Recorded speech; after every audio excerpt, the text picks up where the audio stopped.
All right, we're picking up where we left off. We're back in the book of Mark, chapter 1. I'm going to start back at verse 24. Saying, "Let us alone. What have we to do with you, thou Jesus of Nazareth? Are you come to destroy us? I know you who you are, the Holy One of God." And Jesus rebuked him, saying, "Hold your peace, and come out of him." And when the unclean spirit had torn him, and cried with a loud voice, he came out of him. Verse 27. And they were all amazed, insomuch that they questioned among themselves. They being the crowd and the scribes and the crowd that was in the synagogue. Verse 27. And they were all amazed, insomuch that they questioned among themselves, saying, "What thing is this?" In effect, basically, who is this man that comes in here and commands a demon to leave out of a man? First off, he comes in preaching and teaching in a way we've never seen or heard of before, and now he's telling a demon to leave? And he left? I just picture the commotion going on in here. That's basically, I'm trying to give a visual of what's going on. All right, so now back at verse 27. And they were all amazed, insomuch that they questioned among themselves, saying, "What thing is this? And what new doctrine is this? For with authority commands he," talking about Jesus, "he, even the unclean spirits, and they do obey him." Verse 28. And immediately his fame spread abroad throughout all the region round about Galilee. Verse 29. And forthwith, when they were come out of the synagogue, they entered into the house of Simon and Andrew. And this is Peter's brother, Simon Peter, sorry, with James and John.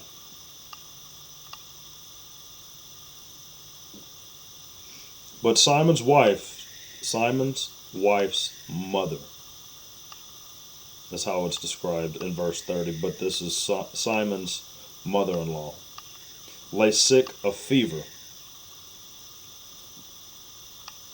And immediately they tell him, talking about Jesus, tell him of her. Verse 31. And he, Jesus, came and took her by the hand and lifted her up, and immediately the fever left her. In other words, she was healed immediately.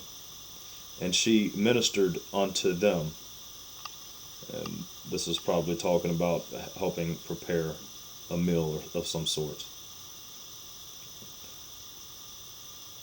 Verse 32. And at evening, when the sun did set, this is setting the, or saying that when the Sabbath day was ending, because that's how they told time back in those days. From sunrise to sunset was one day. When it became nightfall, it started a new day. Okay, verse 32. And at evening, when the sun did set, they brought unto him all who were diseased, and them who were possessed with devils. And all the city was gathered together at the door. In other words, all the sick and all the afflicted of any way, shape, or form. And he, talking about Jesus, healed many who were sick of diverse diseases, and cast out many devils, and suffered not the devils to speak, because they knew him. In other words, again, this is verse 34, chapter 1, is confirming what was done in verses 24 through 26. So, in other words, he says, and suffered not the devils to speak, basically telling them to be quiet, don't say anything, don't say anything. They know, and it says, because they knew him. The demons know who Jesus is. They know he's the Son of God. They know exactly who he is. But Jesus said, be quiet and just go. That's summing up what that verse was saying. Okay, so verse 35, and in the morning, rising up a great while before day. In other words, rising up early in the morning. So it's probably still dark outside, and it's early in the morning. So, and in the morning, rising up a while before day, he went out and departed into a solitary place, and there he prayed. And this is talking about Jesus. And there's also right here is showing or setting the example of what a good prayer life is like. So before he started his day and got moving about, he got up early in the morning, and he found a place of solitude. In other words, like a quiet place, no one there, nothing there to disturb him, and all he did was pray. And verse 36, and Simon and they who were with him followed after him. And when they had found him, they said unto him, all men seek for you. And he said unto them, let us go into the next towns, that I may preach there also, for therefore came I forth. In other words, he's saying, let's go to the next towns, the neighboring towns, whatever, so that he can preach, because that's what he came there for.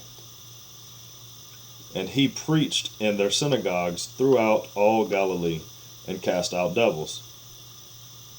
Verse 40, and there came a leper to him, beseeching him, in other words, begging him, and kneeling down to him,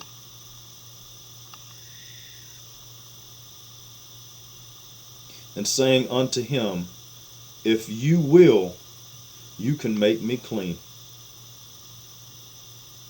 And Jesus, moved with compassion, this right here in verse 41, and Jesus moved with compassion.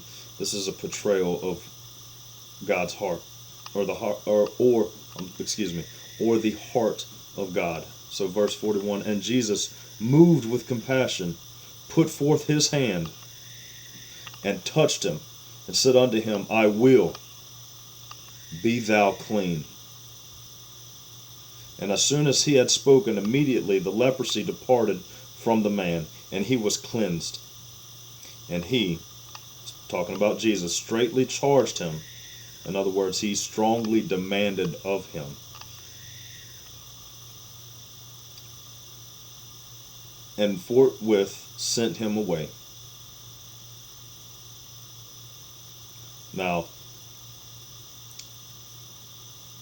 what did he do? He said in verse 44, and said unto him, see thou say nothing to any man. In other words, say nothing to no man, but go your way first. So, say nothing to no man, but go your way, and show yourself to the priest, and offer your cleansing those things which Moses has commanded for a testimony unto them. Now, this verse 44, this pertained to the law of the cleansing of the leper, which was a complicated affair. Now this goes back to the law of Moses back in the Old Testament, referencing back to Leviticus chapter 4 verses 1 through 32. Now verse 45, but he went out and began to publish it much, and to blaze abroad the matter, insomuch that Jesus could no more openly enter into the city, but was without in desert places. In other words, when he entered into the town of Capernaum, there was no, it says desert place, there was no quiet place, because, I mean, this town had a lot of crowds, a lot of people, so, but was without in desert places, and they came to him from every quarter.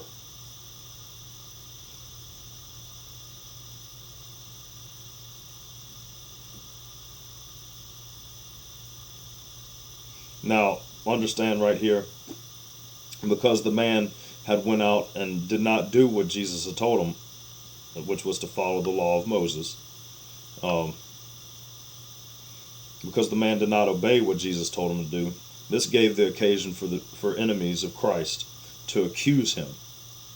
In other words, they would say that he had ignored the law of Moses, which of course he hadn't, because he told the man to follow the law of Moses, but the man did not do what he said.